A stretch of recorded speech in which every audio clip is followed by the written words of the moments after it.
Dear students, welcome to Social Science class, History Lesson 1, Class 8, Educational Development in India. இந்தியாவில் கல்வி வளர்ச்சி. It is termed to Class 8. Modern System of Education, நவீன கல்வி முறை. The beginning of the modern system of Indian education can be traced to the efforts of the Christian missionaries who arrived in India in the wake of European occupations. ஐரோப்பிய குடியேற்றத்தை தொடர்ந்து ஐரோப்பாவிலிருந்து வந்த சமய பரப்பு குழுவினர்கள் இந்தியாவிற்கு நிறைய பேர் வந்திருந்தாங்க. அந்த சமய பரப்பு குழுவினருடைய வருகையால் இந்தியாவில் நவீன கல்வி முறை தொடங்கியது என்று சொல்லலாம். As a result of their efforts, many institutions were established across India. அதனால் அவர்களுடைய முயற்சியின் விளைவாக இந்தியா முழுவதும் பல கல்வி நிறுவனங்கள் இங்கு ஏற்படுத்தப்பட்டது. These institutions imparted Western as well as Indian education.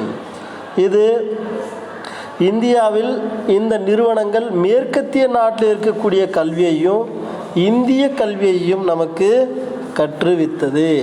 And then role of Christian missionaries. Europeans came to India for trade and established trading companies.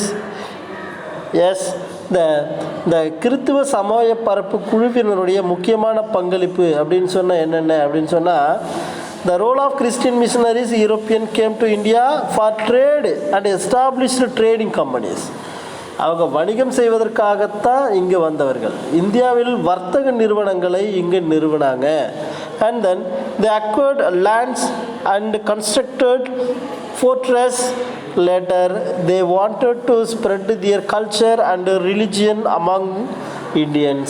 அதன் பிறகு அவர்கள் இங்கே இருக்கக்கூடிய நிலங்களை பெற்று மிகப்பெரிய கோட்டைகளை கட்டினார்கள். அந்த கோட்டைகளுக்கு பிறகு அவர்கள் அவருடைய கலாச்சாரத்தையும் சமயத்தையும் இந்திய மக்களிடையே அவர்கள் பரப்பினார்கள். The Europeans thought that they could make Indian understand the administration and religious theories better if they could impart education to the local population in their own method. So they started educational institutions.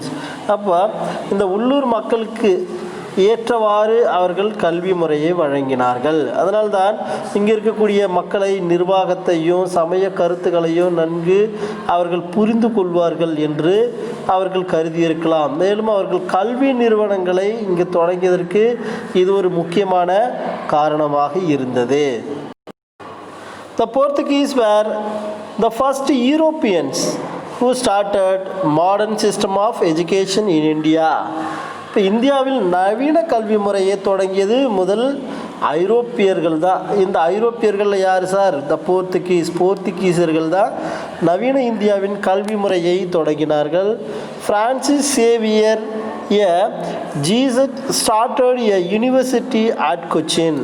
அதில் முதல்ல இருந்தவர் யார் அப்படின்னு சொன்னால், இயேசு சங்கத்தில் இருந்த உறுப்பினராக இருந்த இந்த பிரான்சிஸ் சேவியர் கொச்சியில் ஒரு பல்கலைக்கழகத்தை இவர் முறையாக தொடங்கினார்.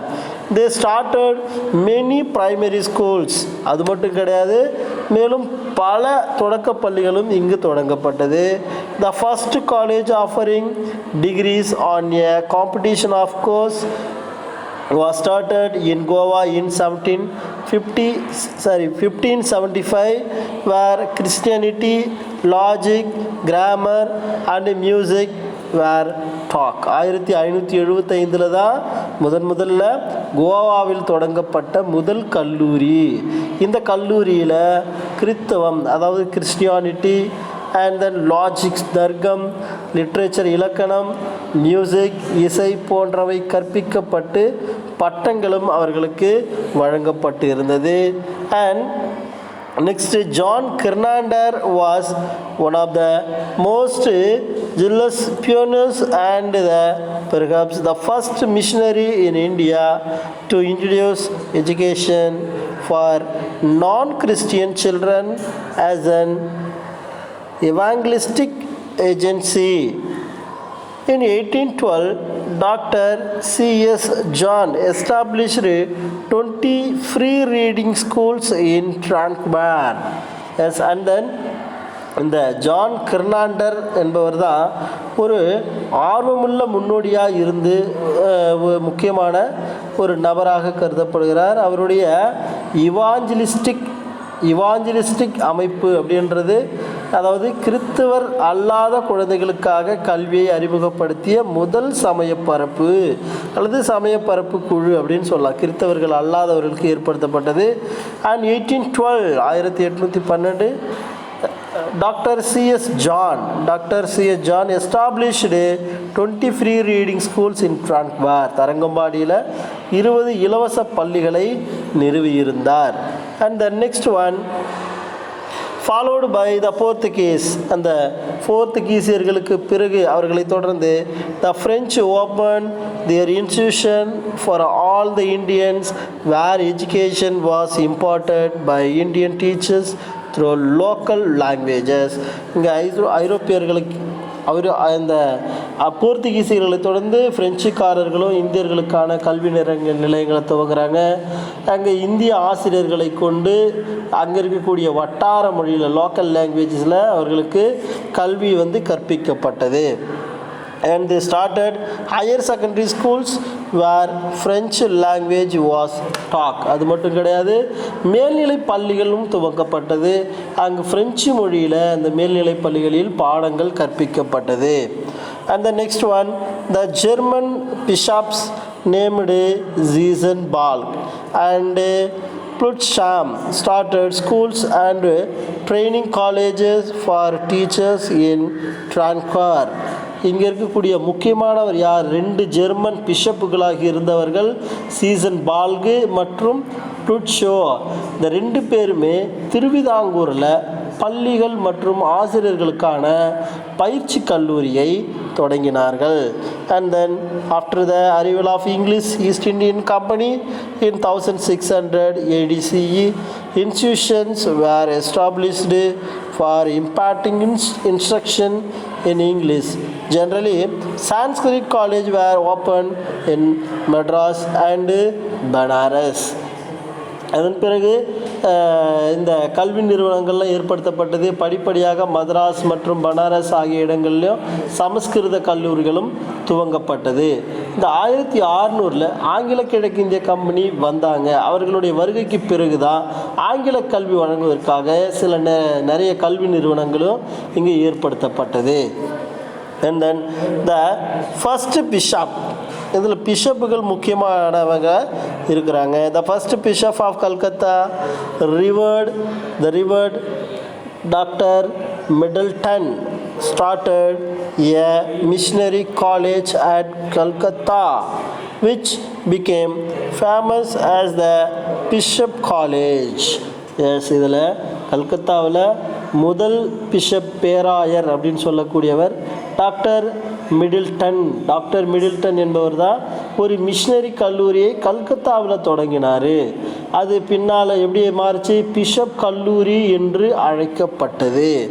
And Mountstuart Infinston was actually a strong advocate of the vernacular education.